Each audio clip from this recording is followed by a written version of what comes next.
हिंदू नववर्ष के उपलक्ष्य में आज हिंदूवादी संगठनों द्वारा निकाली गई विशाल शोभा यात्रा।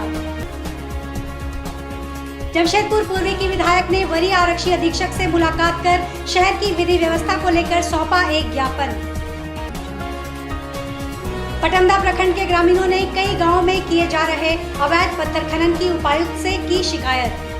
हिंदू नववर्ष के उपलक्ष्य पर शनिवार को हिंदूवादी संगठनों द्वारा विशाल शोभा यात्रा निकाली गई, जिसमें हजारों की संख्या में शामिल युवकों ने जय श्री राम के गगनभेदी नारे लगाए। विश्व हिंदू परिषद जिला अध्यक्ष डॉक्टर JN दास के नेतृत्व में आदित्यपुर टोल ब्रिज मुख्य सड़क से विशाल शोभा यात्रा निकाली गई, जिसमें भगवा झंडा लिए हजारों की संख्या में युवक शामिल हुए। पद यात्रा कर बड़ी संख्या में जुलूस में लोग शामिल होते हुए जमशेदपुर रवाना हुए। इस मौके पर मोटरसाइकिल रैली भी निकाली गई। जुलूस को लेकर आदित्यपुर पुलिस द्वारा सुरक्षा के पुख्ता इंतजाम किए गए थे।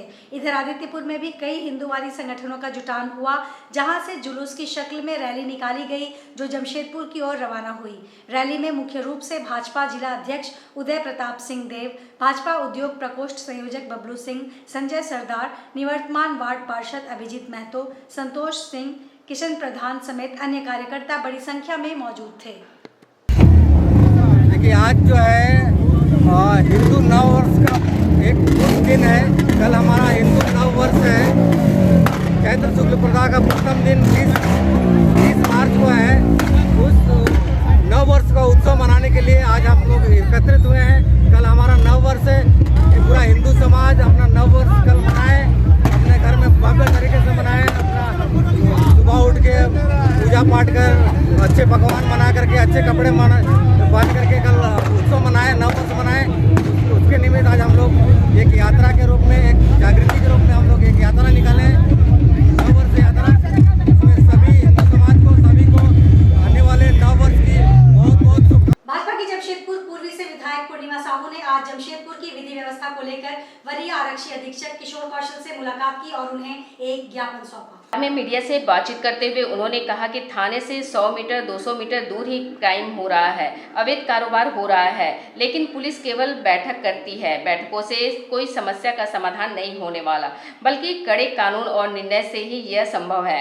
इसलिए बिगड़ी विधि व्यवस्था के लिए सरकार जिम्मेवार है और पुलिस को चाहिए कि वह किसी भी अपराध के लिए तुरंत कड़ी से कड़ी कदम उठाए। यही कहना चाहूँगी कि हमारे विधि व्यवस्था को अगर कंट्रोल में रखना है तो सरकार को कड़े कानून बनाने हों, कड़े निर्णय लेने हों अपने, क्योंकि हर एक विधि व्यवस्था हर एक क्षेत्र में अगर खराब हो रही है तो उसकी जवाबदेही सरकार की बनती है। और सरकार को चाहिए कि ऑन द स्पॉट जल्दी से, सिर्फ बैठकें करने से, आप बैठक कर रहे हैं विधि व्यवस्था को लेकर, आपके 200-400 किलोमीटर की दूरी पर वो घटनाएँ हो जा रही हैं। थाना क्षेत्र के 200 किलोमीटर की दूरी पर जो है 200 मीटर की दूरी पर जो है आपके जो है अवैध धंधे चल रहे हैं। इन सबों पर जो है कार्रवाई होनी चाहिए। इसीलिए हम सभी चीज़ों को देखकर यही कहते हैं कि शासन को, हमारे प्रशासन को, तमाम अधिकारीगण को, साथ ही सरकार को भी जो है अपनी जवाबदेही को सामने रखते हुए जो है कड़े निर्णय लेने चाहिए, कानून बनाने चाहिए। पटमदा प्रखंड के कुमीर, कसमार समेत कई गांव में अवैध पत्थर खनन की शिकायत लेकर ग्रामीण शनिवार को 5 बजे शाम DC ऑफिस पहुंचे। DC ऑफिस में ज्ञापन सौंपा गया। DC ऑफिस में ज्ञापन सौंपने के बाद मांग की कि अवैध पत्थर खनन रोका जाए। लोगों की शिकायत है कि अवैध पत्थर खनन के बाद अवैध पत्थर से लदे हाईवा और ट्रक उधर से गुजरते हैं, जिससे उनकी सड़कें जर्जर हो रही हैं। लोगों की मांग है कि जो हाईवा या ट्रक इधर से गुजरती है वह ओवरलोड होती हैं, उन पर भी कार्रवाई की जाए। आए हैं उपायुक्त महोदय के पास। हम लोग का पटमदा प्रखंड के ओडिया एवं बनकुचिया, कसमार और कुमीर पंचायत का समस्या को लेकर आए हैं। वहाँ पे हो रहा है अवैध खनन, हो रहा है अवैध पत्थर खनन, एवं उससे जो क्रेशर चल रहा है वो भी कहीं ना कहीं अवैध चल रहा है। और उसके जो आवागमन के लिए जो भारी वाहन चल रहा है वो नियम के विपरीत है।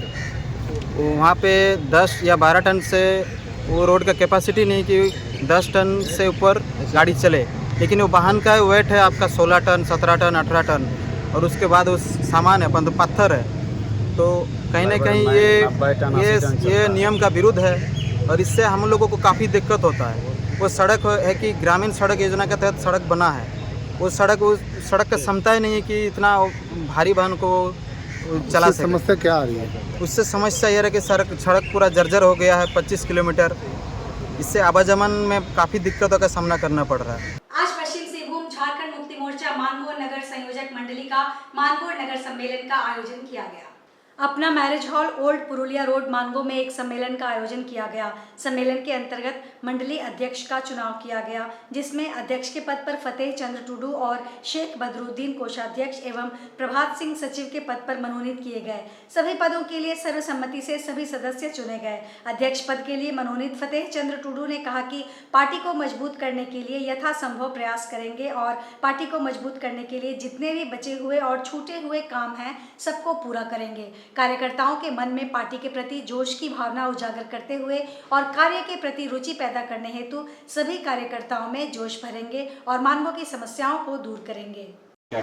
ऐसा है कि हम लोग का हर 3 साल में महाधिवेशन आता है। महाधिवेशन से पहले जो नीचे कमेटी है, चाहे वो पंचायत कमेटी हो, चाहे वो नगर कमेटी, प्रखंड कमेटी हो, ये सब का चुनाव होता है। संविधान के दायरे में आज यहाँ पर भी मानगो नगर कमेटी का चुनाव हुआ है और उसमें नगर अध्यक्ष सर्वसम्मति से चुनाव हुआ है नगर अध्यक्ष को, और कोषाध्यक्ष सर्वसम्मति से हुआ है, और सचिव पद में आपस में वोटिंग हुआ है 2 जन, एक प्रभात सिंह और राजू सिंह। तो वहाँ पर जीता है प्रभात सिंह जीते हैं। हम यही कहेंगे कि आज बहुत अच्छा चुनाव हुआ। बर्मा माइंस फाउंड्री TTS के सामने 7 दिवसीय श्री लक्ष्मी नारायण यज्ञ का आयोजन किया गया है, जिसमें हजारों की संख्या में महिलाओं ने हिस्सा लिया। बर्मा माइंस ईस्ट प्लांट बस्ती के निवासियों के द्वारा मिलजुल कर यह यज्ञ कराया जा रहा है। आज की कलश यात्रा बर्मा माइंस फाउंड्री से लेकर सुनारी तुम्हानी तक जल भरकर वापस RD टाटा से गाड़ाबासा केवल बस्ती होते हुए फाउंड्री TTS के सामने पहुंची। इस कलश यात्रा में पीले वस्त्र पहनकर और माथे पर कलश लेकर भारी भीड़ लेकर महिलाओं का जुटान हुआ।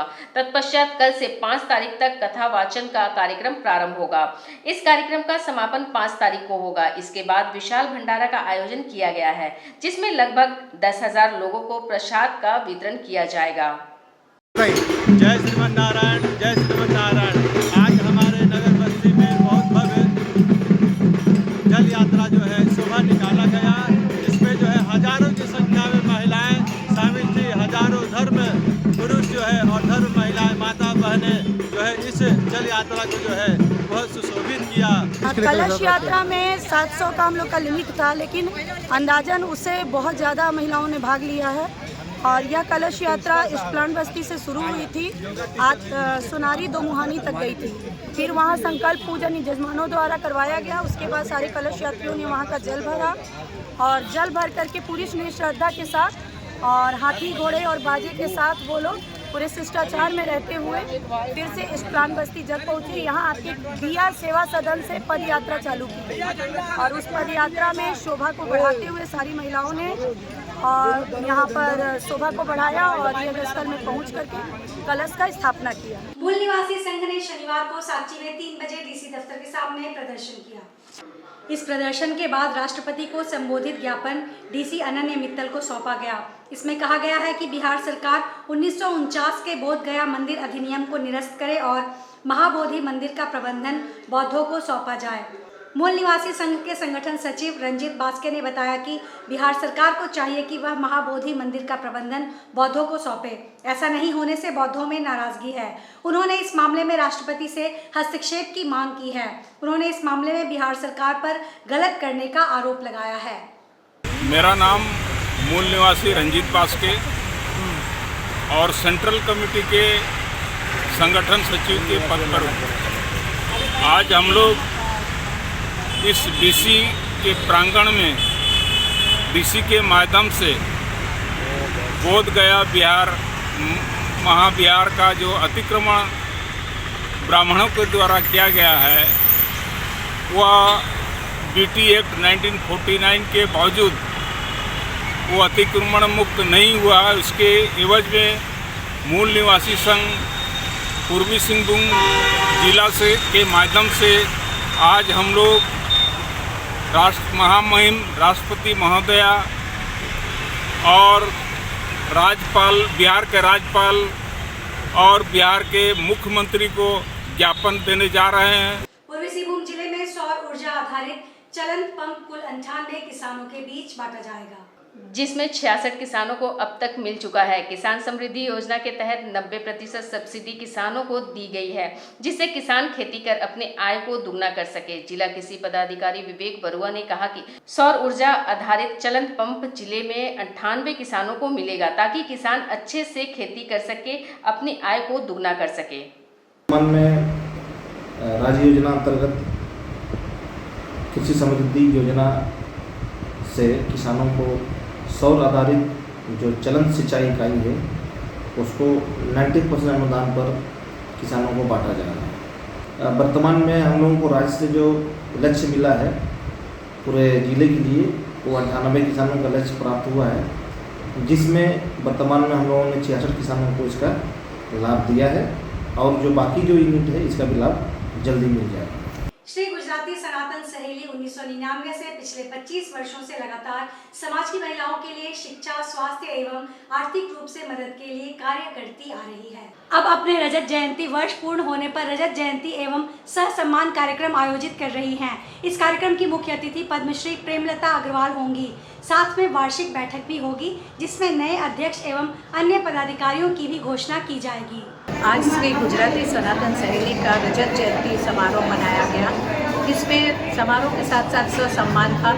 आज हम हमारी महिलाओं के 25 वर्ष से हम लोग इसमें कार्य कर रहे हैं और इसमें आज हमारे मुख्य अतिथि के रूप में श्रीमती प्रेमलता अग्रवाल जी पद्मश्री विभूषित, उन्हें हमने आमंत्रित किया था और एडवोकेट कंचन मिश्रा जी को विशिष्ट अतिथि में, ताकि वे आके हमारी महिलाओं का हौसला बढ़ाएं। और प्रेमलता जी के वक्तव्य और कंचन जी के सुनकर सच में महिलाओं में बहुत उत्साह और उमंग भर गया और सभी ने बहुत इनका आनंद उठाया। आज के इस बुलेटिन में बस इतना ही। हम फिर हाजिर होंगे कुछ और नई खबरों के साथ। तब तक के लिए SCCN न्यूज़ की पूरी टीम की ओर से मुझे दीजिए इजाजत। नमस्कार।